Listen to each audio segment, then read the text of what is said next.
Bonjour et bienvenue dans cette vidéo où on va parler du calcul d'une quantité de matière. Ce calcul, il peut utiliser trois relations selon les informations dont vous allez disposer dans votre exercice. Donc, comment calculer une quantité de matière, sachant, je vous le rappelle, qu'on la note petit n et qu'elle se mesure en mol. Eh bien, si vous avez une masse, si vous avez une information qui vous donne la masse, vous allez pouvoir utiliser la relation petit n égale petit m sur grand M. Ici, vous avez la quantité de matière en mol, donc petit m, c'est la masse en grammes, et grand M, c'est la masse molaire en grammes par mol. Donc si vous avez une masse dans votre énoncé, vous allez pouvoir utiliser ça à partir du moment où évidemment vous avez aussi de quoi calculer la masse molaire ou alors on vous l'a donné. Si vous ne vous souvenez plus de ce qu'est la masse molaire, je vous conseille d'aller regarder la vidéo qui en parle. Deuxième possibilité, vous devez calculer une quantité de matière mais vous êtes dans le cas d'une solution.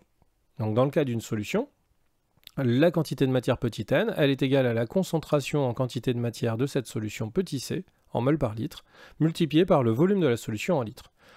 Ici, la concentration, c'est toujours en mol par litre, donc le volume, dans ces cas-là, on doit toujours le mettre en litres. Enfin, dernière possibilité, c'est une possibilité moins fréquente, mais ça arrive quand même, c'est le cas d'un gaz. Dans le cas d'un gaz, ça va être une relation encore différente. Ça va être N égale V sur Vm, avec V le volume du gaz en litres, et Vm le volume molaire du gaz. Généralement, il est donné aussi, ce volume molaire. Donc voilà, pour résumer, trois possibilités de calcul d'une quantité de matière. Et souvent, l'erreur que je vois, c'est qu'on ne sait pas quelle relation utiliser. Donc, retenez bien ce tableau. Selon les informations dont vous disposez dans votre énoncé, vous allez choisir l'une ou l'autre des relations.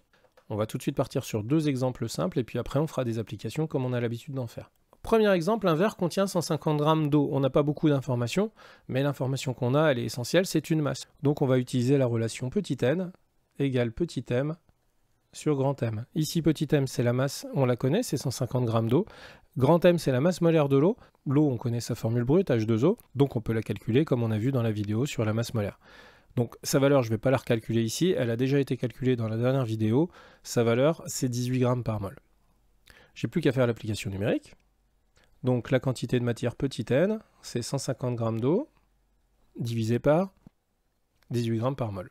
Je prends bien évidemment ma calculatrice et je fais la division.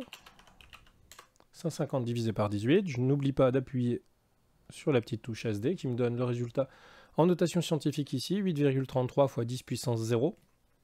Donc 10 puissance 0 valant 1, ça fait 8,33. J'ai deux chiffres significatifs, je vais donc écrire 8,3. J'ai donc 8,3 mol d'eau dans un verre de 150 g d'eau. Deuxième exemple, une solution de permanganate de potassium de 200 ml possède une concentration en quantité de matière de 45 mmol par litre.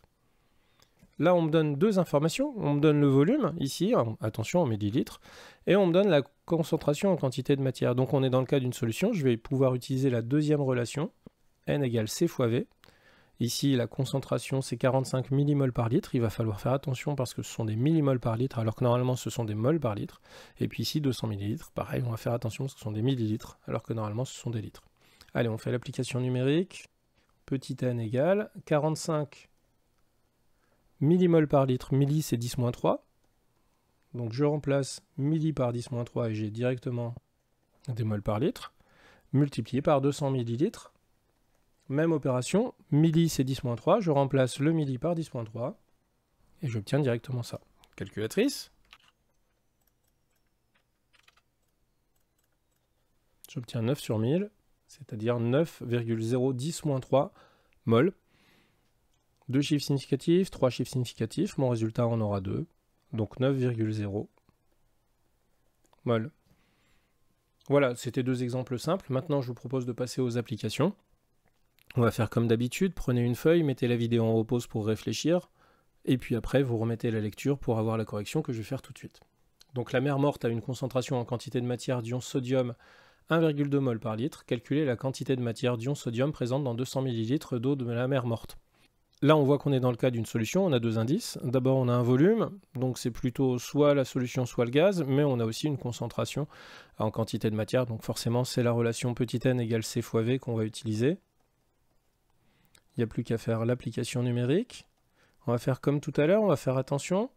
La concentration, c'est bien des moles par litre, on n'a rien à changer. En revanche, c'est 200 ml d'eau. Donc il va falloir mettre nos millilitres en litres. Ici, on a quatre chiffres significatifs, donc 200,0 milli 10-3. Je remplace encore une fois le milli par 10-3 et donc j'obtiens directement des litres.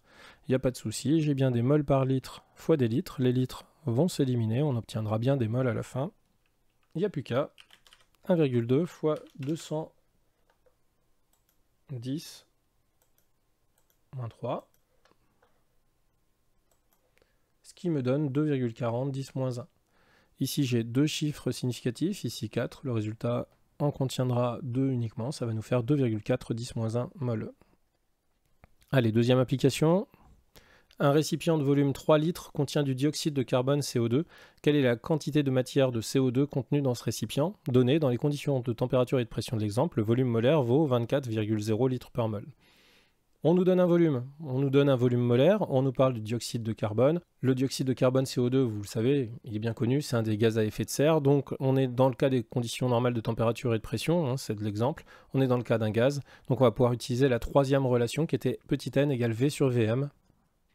Il n'y a plus qu'à faire l'application numérique, 3 litres, divisé par 24 litres par mol.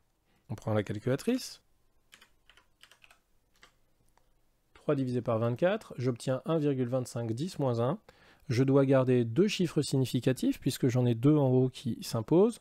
Donc 1,25 à deux chiffres significatifs, il va falloir enlever le 5. Mais comme c'était 5, on va arrondir au supérieur. Entre 0 et 4, on arrondit à l'inférieur. Et puis entre 5 et 9, on arrondit au supérieur. Donc ici, ça devient non pas 1,2 10 moins 1, mais 1,3 10 moins 1. Mol, évidemment. Allez, un dernier exemple. On réalise une solution en dissolvant 0,17 mol d'hydroxyde de sodium NaOH dans de l'eau. Le volume de la solution est 100 ml. Exprimez puis calculez la concentration en quantité de matière d'hydroxyde de sodium dans cette solution.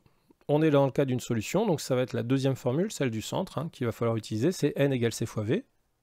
Cette fois-ci, on nous a donné le volume, on nous a donné la quantité de matière. En fait, c'est petit c que l'on cherche. Alors on va faire comme d'habitude, on veut petit c tout seul, donc pour l'éliminer, il va falloir éliminer V, donc tout simplement on va diviser par V à gauche et à droite.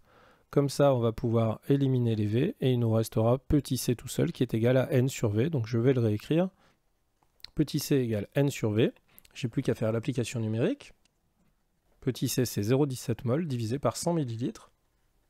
N'oubliez pas, on doit mettre en litres. 10-3. Je remplace le petit m par 10-3 et j'obtiens directement des litres. J'aurai bien des mols divisés par des litres.